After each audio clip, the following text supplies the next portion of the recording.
Olha, estamos recebendo para um bate-papo o economista Arlindo Almeida e prazer ter conosco aqui nessa nossa conversa, doutor Arlindo.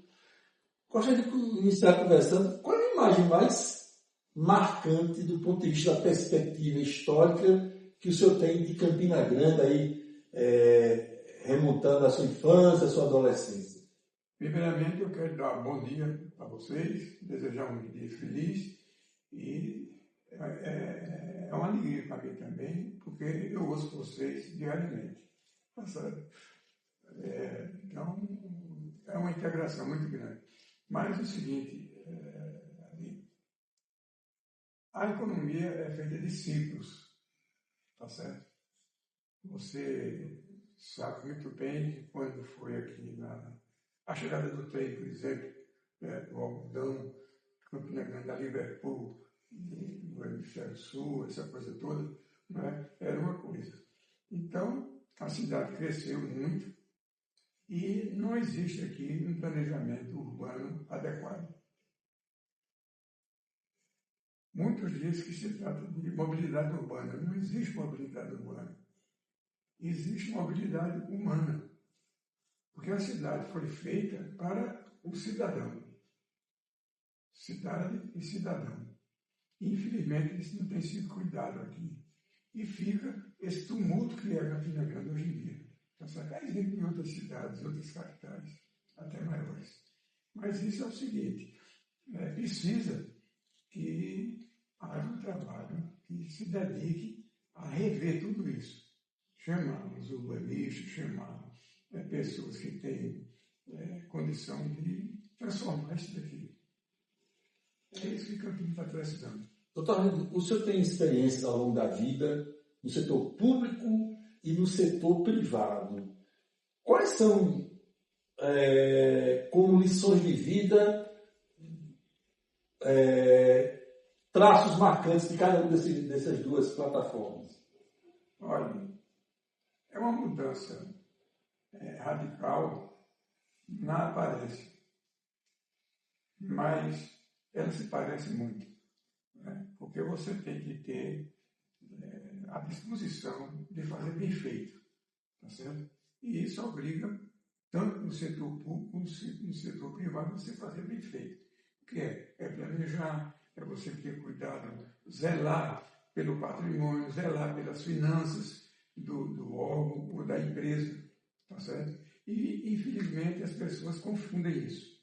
Então, ele mistura alhos com bugalhos, né? E você vê a falta de regras, a falta de vergonha, hoje em dia, com que isso é administrado. Por outro lado, a empresa também, ela tem que ter a responsabilidade, porque é uma entidade social, a empresa. A empresa, ela pertence aos seus donos, mas tem uma função social importante, porque a empresa é que gera emprego. Não existe nenhum tipo de esquema político, de ideologia que faça você fugir desse daqui. Quem gera emprego é empresa, tá certo? E é isso o triunfo do capitalismo, deve a isso. Porque os dirigentes de então, muitos de hoje em dia, eles acreditam nisso. Então, você tem que trabalhar com essa perspectiva. Cuidar da empresa, porque também é um bem da sociedade. Como é que se deu o seu encantamento pela área da economia? Inicialmente, eu me preparei para fazer engenharia, tá certo? Fiz a preparação para fazer engenharia, mas eu trabalhava aqui em Campina Grande e fui transferido para João Pessoa, no Banco do Comércio de Campina Grande, ali no começo da máquina de verão. Então, eu lá me desorganizei quanto a isso, tá certo? Então, as matérias que eu estudei para fazer engenharia não eram todas, né, ou a grande maioria não eram adequadas para o que eu queria, tá certo? Então, voltando para Campina Grande, eu me preparei e fiz o curso de economia e pronto. E daí para frente, eu me dediquei a essa carreira, tá certo? Mas eu sou um engenheiro Gostando, né? gostando, mas de qualquer maneira ficou a frustração, porque eu poderia ser economista e engenheiro, não podia? E imaginava de engenharia de qual segmento? Não, engenharia civil. Civil. Engenharia civil aqui na Politécnica, tá certo? O senhor tem, a gente que acompanha o seu dia a dia, uma dedicação, respeito e reflexão aos temas religiosos cotidianamente. Certo. Como é que foi a sua relação com o passar dos anos e décadas com a religião? Bem, quando eu era estudante no Colégio Alfredo Dantas, um dia um professor de português chegou para mim, um padre, e ele conversando com a turma, mas o padre era um evangelizador, era um olho de águia, tá certo? Aí ele me chamou e disse, você tem vocação para ser padre. Aí eu disse, mas padre de tudo isso, eu não quero isso daqui não, tal. Ele disse, não, mas vamos fazer uma experiência. Aí eu fui lá para Lagoa Seca, Lagoa Seca, Santo Antônio, né? E fiquei lá durante uma semana e tal. Quando eu voltei, tá certo? A minha turma estava revoltada, porque eu era um bom aluno, tá certo? E eu dava uma contribuição permanente aos meus colegas, tá certo? Tanto dando aula, como de vez em quando passando uma cola, tá certo? E só sei que eles me desviaram desse caminho. Aí me levaram para ir lá para a feira, tá certo? Para a feira, lá no Eldorado, tá certo? Para eu tomar uma cerveja, um negócio desse tipo. Aí eu debandei disso daqui, mas nunca perdi os vínculos, tá certo? Porque minha mãe era muito católica, eu não sei, era daquele jeito. Certo? Eu vou contar um episódio aqui que houve, quando a minha mãe morreu, tá certo? Eu estava trabalhava na cana e fui para casa para tomar um banho para voltar, porque a minha mãe estava nas últimas, já com 93 anos, 94, estava nas últimas.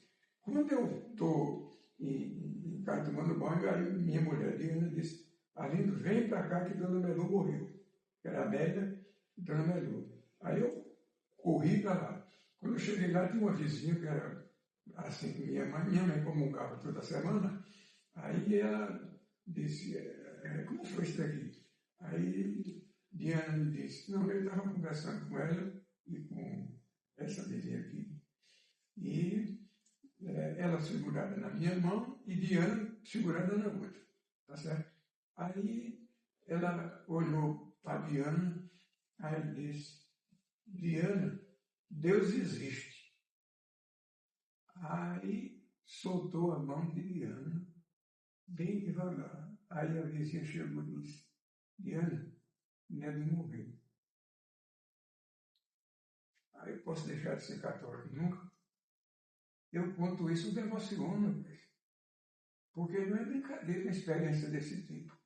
Então, se o cara diz que Deus não existe, não tem nenhum problema. Aí eu parti para a religião. Fiz cursinho de cristandade, fiz retiro, fiz tudo isso e nunca me afastei. É bem verdade que nunca deixei de pecar, tá certo? Mas eu não abandono a igreja de jeito nenhum, não. Eu ouço missa todo dia, né? Todo santo dia eu assisto missa. No fim de semana é pessoal e durante a semana, às vezes eu vou na quinta-feira na catedral, que é Padre Luciano, tá certo? Mas durante a semana, às 18 horas, eu estou na missa de Aparecida. Não tem conversa. E rezo antes de dormir e rezo antes de quando eu me levanto. Doutor, e quem são os seus grandes pensadores católicos que o senhor admira e se inspira? O grande pensador para mim foi Jesus Cristo, que é o grande inspirador disso tudo. Mas eu tenho dois que são, para mim, são insuperáveis. Santo Agostinho e São Paulo. Porque tudo que você lê no livro de Santo Agostinho, é tudo, parece que foi escrito hoje. tudo que São Paulo diz parece que foi escrito hoje. Tá certo? Então, meu amigo, um camarada como Santo Agostinho, que viveu lá em Milão há quantos anos? Quase 2000 anos também, mil e tantos anos, né? Teve uma cabeça daquele tipo. E era um camarada que ele era avesso à religião. E foi convencido, porque ele estava meditando lá no jardim do mosteiro, tá certo? E chegou um anjo para ele e disse: pega, abre e lê. Aí ele, o que está acontecendo aqui? Olhou para um lado, olhou para o outro, aí foi, abriu, aí pronto. Aí viu que eram as palavras que ele deveria seguir. E converteu-se. A mãe dele, Santa Mônica, tá certo? Era extremamente católica e disse: eu só quero morrer no dia que Agostinho se converter ao catolicismo. E começou a rezar e a buzinar no ouvido de Agostinho. Aí Santa Mônica morreu e Santo Agostinho não abandonou mais a religião. O senhor tem, como já citei, uma longa experiência no setor público, no setor privado. Quais foram os seus interlocutores, quais foram os homens públicos, aí na acepção mais ampliada do termo, que foram seus grandes, digamos, professores e orientadores? Primeiramente, eu lia muito. Eu tinha uma biblioteca com cerca de 3.000 volumes, doei toda ela, tá certo? Porque não adianta livro pendurado no estande. Ele tem que estar sendo lido, não é? Então, eu li muito, tá certo? Então, meu livro de cabeceira, ainda hoje, Voltaire. Porque Voltaire, com aquela multiplicidade que era ele, tá certo? Ele tinha umas coisas, grande filósofo, grande contista, uma figura extraordinária, tá certo? E ele não tinha religião, pelo contrário, ele contrariava a igreja, contrariava tudo. Tinha uma cultura fantástica, tá certo? Mas aí tem nas memórias dele, lá no livro dele, tá certo? Ele diz que, no capítulo 23, eu decorei bem isso daí, ele vai relatar. E ele escreve oração a Deus. Então, quem lê a oração a Deus de Voltaire fica na dúvida, tá certo? E não abandona a sua religião. E aqui entre os conterrâneos, quem foram personalidades marcantes na sua vida? Foi muita gente boa. Cita algumas e por quê? Professor Lopes de Andrade. Eu fui vizinho dele, tá certo? E quando estava sendo organizada a FURN, tá certo? Foi criado um comitê e eu fui um auxiliar de Lopes de Andrade. E saiu um documento que originou a FURN. Ficou extraordinário. Depois fui vizinho dele, ali na Rua da Mata, e eu costumava sempre tomar café com ele e comer um biscoito no fim da tarde. Uma figura maravilhosa, o professor Lopes de Andrade, tá certo? Depois eu tive a de Roldor. Talvez tenha sido o cidadão mais importante da vida de Campina Grande. Porque onde você for, tenha passagem de Edivaldo por isso. Tá certo? Ele era irrequieto, era brigão, obstinado, tá certo? Mas sem obstinação você não faz nada. Sem amor pelo que você está fazendo, nada produz bons resultados. Então, eu tive Edivaldo Ouro para isso daí. Tá certo? E foi uma figura extraordinária para mim desse tempo. Aí depois tive grandes amigos, Dom Luiz Gonzaga Fernandes, tá certo? Eu tive Mas muita gente, tá certo?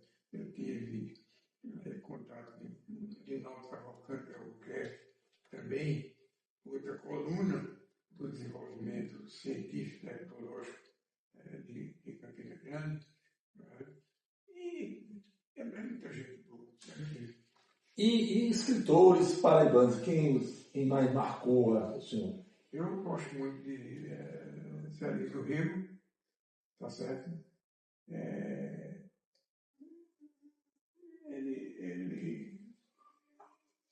Augusto dos Anjos, né? Augusto dos Anjos foram figuras também que eu lia bastante. Essas pessoas.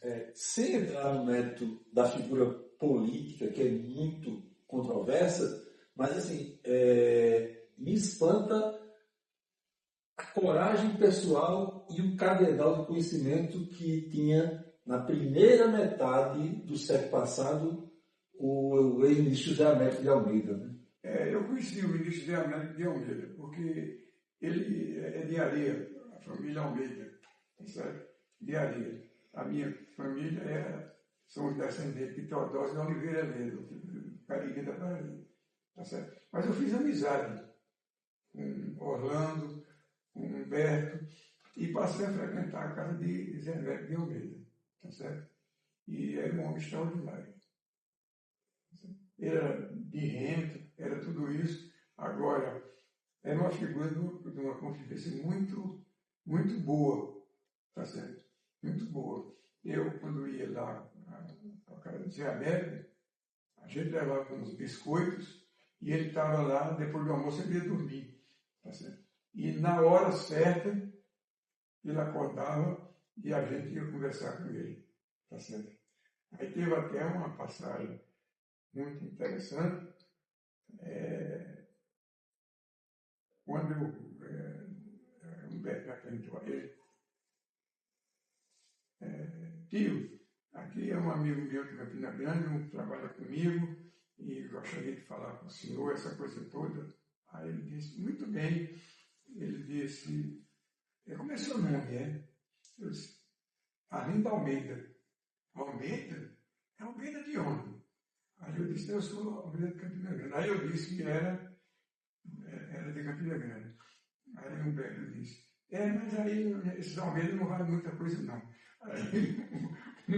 Aí eu disse, Humberto, Almeida que não vale nada é você. Doutor Arlindo, cite para a gente aí 5 livros que não podem ser ignorados ou deixados de ler dos que o senhor consumiu pela vida inteira. Primeiro você tem que consumir diariamente a Bíblia, né?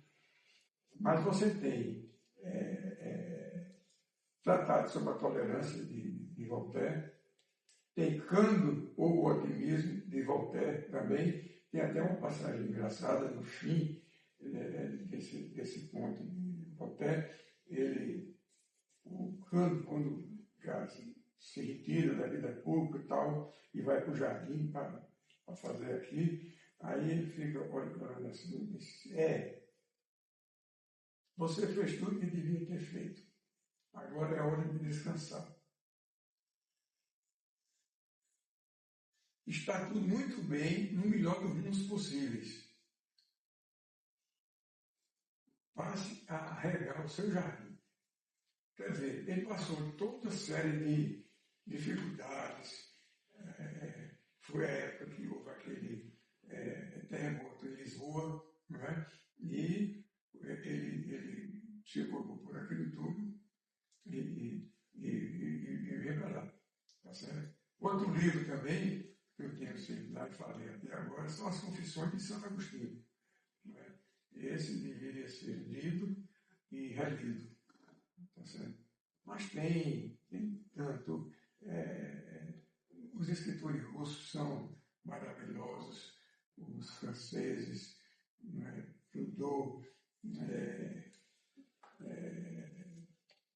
Dostoiévski. O senhor tem, sabidamente, um refino do ponto de vista da música, muito tempo já apresentou programas de música clássica aqui em Campina Grande. Qual é o marco zero dessa afinidade com a música de boa qualidade? Eu, quando trabalhava na cooperativa Banco Mercantil, aqui em frente ao Colégio Filho Dantas, eu fui trabalhar lá e o proprietário da cooperativa nesse tempo era o professor Olavo Bilac Cruz. Tá certo? E ele era frequentador das casas de música em Recife, aqui na Campina não tinha quase isso, né? E quando ele me levou para trabalhar, aí ele chegou e disse: você gosta de música clássica, essas coisas todas? Eu disse: professor Olavo, às vezes eu ouço, às vezes não ouço. Ele disse: eu tenho uma radiola aqui e eu estou querendo arranjar uma pessoa para eu doar essa radiola. Tá certo? Aí eu disse: eu sou candidato, né? Aí ele disse: não, vamos fazer o seguinte, eu vou lhe dar aqui uma coleção para você ouvir, tá certo? E quando for uma semana, você me peça conta. Aí eu passei o fim de semana todo ouvindo. Aí quando chegou no fim, ele disse: ouvi, gostei e tal. O que foi que achou desse daqui? Aí ele tinha me dado vários discos, mas eu fiquei ouvindo somente Frederico Chopin. Tá certo? Frederico Chopin. Eu fiquei ouvindo Chopin. Ei, meu ídolo, não sei o quê. Aí pronto. Aí a partir daí eu comecei a ouvir. Aí você tem que ouvir música. Eu comecei a ouvir música, tá certo? E comprar disco, essa coisa toda. E uma vez eu estava trabalhando na Cândida e foi criada a Transcândida, tá certo? Que era uma transportadora. E eu estava uma vez lá conversando com o Humberto e chegou Maria Ida e disse: tem aí o Hilton Mota quer falar com o senhor, com o Humberto. Aí eu disse: não tem entrar que eu quero conhecer Hilton. Aí ele apresentou essa coisa toda, aí no fim, Hilton disse que queria lançar um programa de música clássica. Tá certo?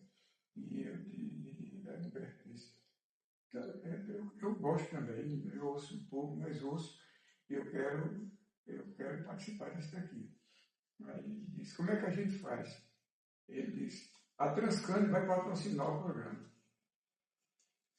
Aí Hilton veio, começou apresentando o programa. O programa não tinha nome ainda. Certo? Domingo pela manhã. Aí quando foi um dia, eu estava lá na Cândida, aí Hilton chegou, foi lá, disse: Arlindo, eu queria que você fosse presenciar o programa, você fosse pessoalmente no programa. Mas Hilton disse: vá, é bom. Aí eu, tá certo, eu vou. Aí fui no Rio, né, pela manhã, e eu não fazia, não anotava um pedaço de papel, nada do que estava dizendo ali. Eu nunca vi o rei do improviso. O rei do improviso. Ele e Jacques do Canteiro, o rei do improviso. Aí ele começou, eu ficava sentado lá, parece com esse ambiente aqui.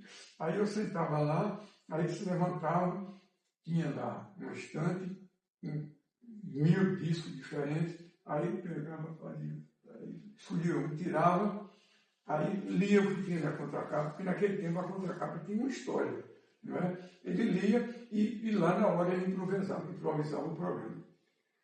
Aí eu, todo domingo. Aí quando foi um belo dia, aí ele disse: vamos fazer o seguinte, vamos dividir o programa. Aí eu disse: como é que você faz? Não, você escreve alguma coisa, também eu improviso e a gente começa a apresentar nós dois o programa. Ele disse: tá bom. Aí eu fui.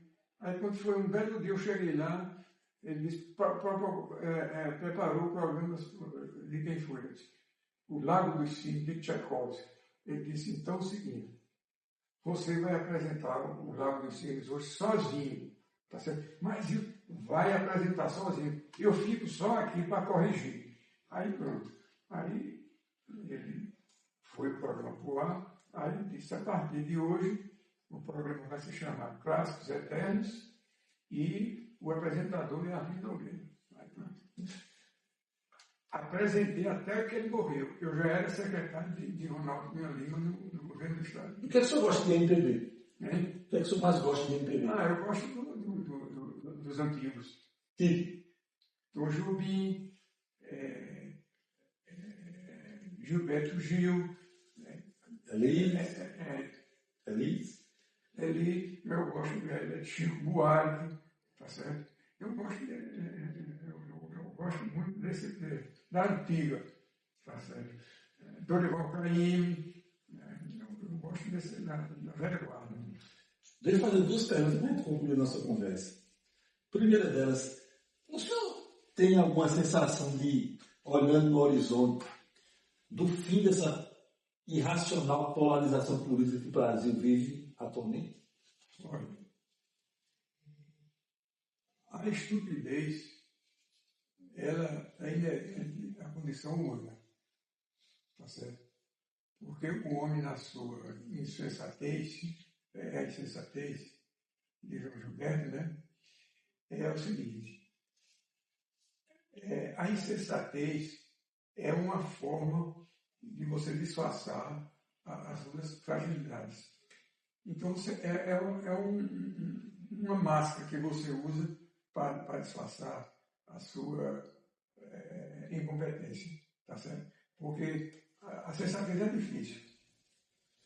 A sensatez é difícil, tá certo? Então, até o Davi alcança, não dá para prever esse fim. Sócrates falava sobre essas coisas, Platão, não é? Todos esses aí, os gregos, não é? Os filósofos gregos, eles tinham muito mais noção de sensatez do que nós temos hoje. E o que é isso? Falta de preparo, falta de leitura e falta de disposição de você renunciar àquilo que você se orgulha sem nenhum motivo. E a outra questão, doutor, como é que é lidar com a viuvez? Com a viuvez? Eu apresentei durante muito tempo, fazia uma palestra sobre solidão. Tá certo? Existe uma diferença entre solidão e solitude. Tá certo? Porque solidão é quando você se sente só. Você se sente abandonado. Tá certo? E solitude não. Solitude você está com Deus. Você está com bons pensamentos. Você está pensando em construir algo de bom, algo de produtivo. Então, você tá só, mas não está. Por quê? Porque na solitude, o Espírito Santo está com você. Jesus está com você. Tá certo? A sua alma está dentro de você e você não está vendo. Então, na solitude, você começa a ver a sua alma. E por isso, a viuvez você suporta. Porque também você não pode estar ficando viúvo e casando toda semana. Porque minha mulher dizia que aqueles que amamos nunca morrem, apenas partem antes de nós. Então, uma pessoa que diz um negócio desse, ele acredita em Deus e acredita no amor entre as pessoas. Storley, muito obrigado por esse bate-papo conosco. Eu agradeço a oportunidade de falar um pouco sobre minha vida. Tá certo? Eu omiti alguns nomes, me esqueci de alguns nomes, porque depois de uma certa idade você começa a fraquejar. Tá certo? Então, mas foi muito bom estar com vocês aqui e com os ouvintes da Catuité.